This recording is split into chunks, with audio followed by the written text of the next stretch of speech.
Hey, yo. If I can be serious for a minute. Oh, yeah. Acknowledge me.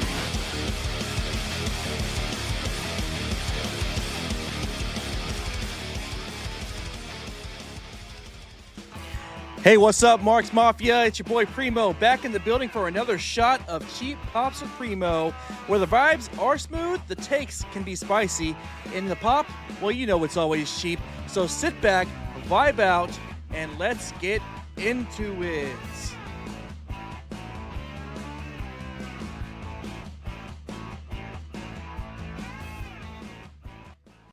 All right, so welcome back to another episode of Cheap Pops with Primo.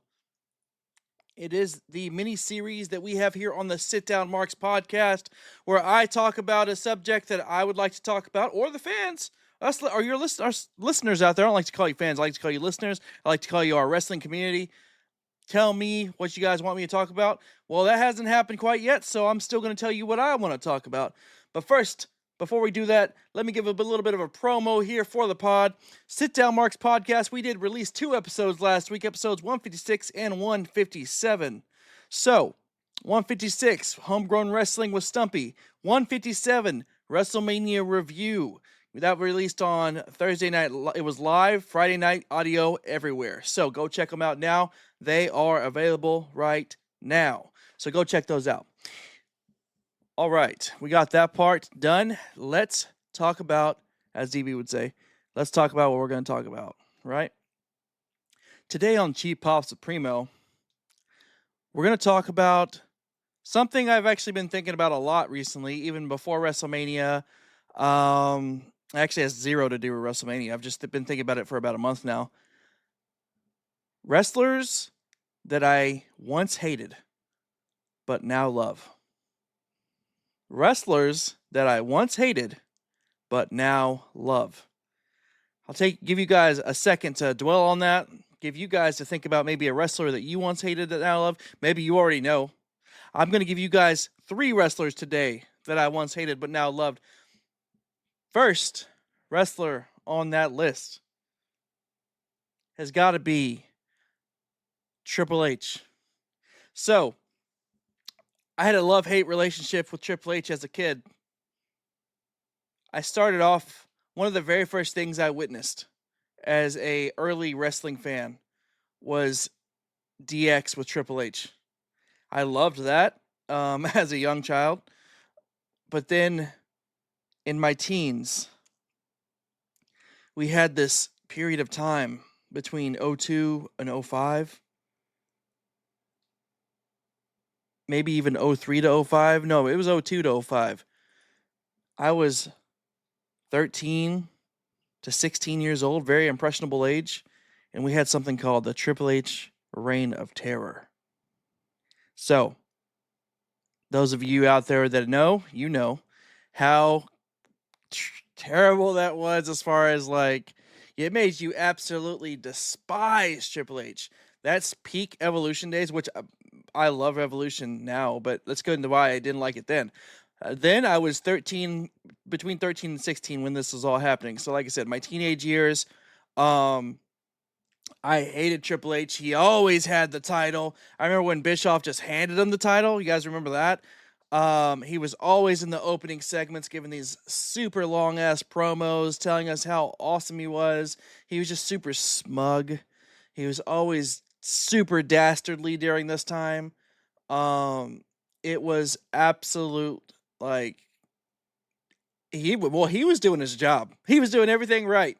To make me hate him as a teenager at that time, I did not like him. I wanted other people to beat him so bad.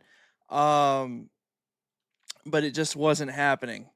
And it seemed like everything, remember, like, I don't know, less than 10 years ago now, maybe when they were pushing Roman Reigns down our throat. Well, back then, the Reign of Terror, I wasn't grown then, so maybe, I don't know, but it didn't seem as obvious that they were pushing Triple H down our throat, more as he was forcing himself to be on our TV screens every single time, almost always as the champion, It was like that 3-year span there where he was always champion. He was always burying somebody. He had that golden shovel. He was just scooping dirt and burying souls. Not like the Undertaker, but you know what I mean. But I came around to, as I got older, I was like, damn, I respect the game. I respect the cerebral assassin. I respect how hard when you look at this man, you realize how much damn work he puts into it. It's pretty obvious with where he's at now, as far as what he's doing with the company now. You know, he's the big dog. He's not literally the big dog, but you know what I'm saying. He's in charge. So I completely did a 180 on that as I got older, and I realized, well, that Reign of Terror, while it was kind of shitty as a teenager, I mean, if he worked his ass off, so maybe he kind of deserved it. But at the time, I did not appreciate it. I mean, it did give me things like, as time has gone on, he's evolved. The reunion with DX opened up his comedic side a bunch back in 06. So, and then from then on, he's gone on to grow older and have funnier things and more open about being funny on screen. You've seen him dance with the New Day. You've seen him do the news segment. You know what I'm saying? Nothing like a good news giggle. Yeah, that one. So I'm just saying he's not just the cerebral assassin, the game anymore. He's a whole lot more than that. Let's get to the second wrestler that I had similar situation here. I loved him early on. What's funny is I wasn't scared of this wrestler the whole time he had the mask on. Now, I know you guys know where I'm going now. I wasn't scared of Kane the whole time he had the mask on. In fact, I thought he was so awesome. But then he unmasked in 2003, and admittedly, I was like 13 or 14. That's the first time Kane terrified the absolute shit out of me. And I did not like him. I was like, oh my God. It wasn't just the hideous haircut that he had when he pulled the mask off, but it was also, I remember I could still remember when he took the mask off and he delivered the most ferocious choke slam to RVD. He sent him straight to hell. So that, and then he lit Jim Ross on fire. He was doing that crazy rivalry with Shane McMahon that I will always remember, where he put jumper cables on Shane McMahon's testicles when he was tied up to the ring post. That I ended up obviously, getting over that, and Kane's one of my favorite of all time. I love Kane. I love everything about him. And also, right before he took off the mask, I loved Kane and RVD. Like, that was I thought it was a good tag team.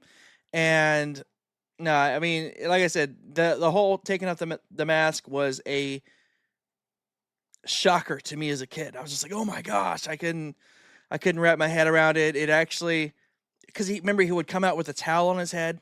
He would have he would be in shackles being escorted out. And he was just berserk. Like, he was uncontrollable. Like, once they took the shackles, it was almost like, I remember, because they would take the shackles off, and then it was like, oh man, once they took those shackles off, nobody knew what Kane was going to do. It was unpredictable from that point on, from a viewer standpoint. But, obviously, once again, I came around to loving Kane, both masked and unmasked. I definitely prefer him with the mask. Unmasked Kane and corporate Kane probably are not my favorite iterations of Kane. But I will say that unmasked Kane in WrestleMania 20, when Undertaker returned, I do like that version's cool. But you guys can't tell me that you guys weren't shook just a little bit when he took that mask off and he lit Jim Ross on fire. My God.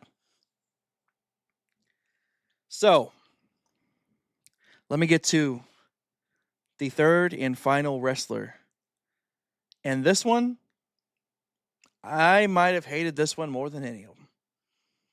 And hate's a strong word. I don't like to use that word, but I may have disliked this wrestler more than any of them. Definitely. I was not happy with him. I was an adult at this point. I was in the military at the time, so I was grown and out of the house. But what happened was, the year is 2009. What happened in 2009 WWE, folks?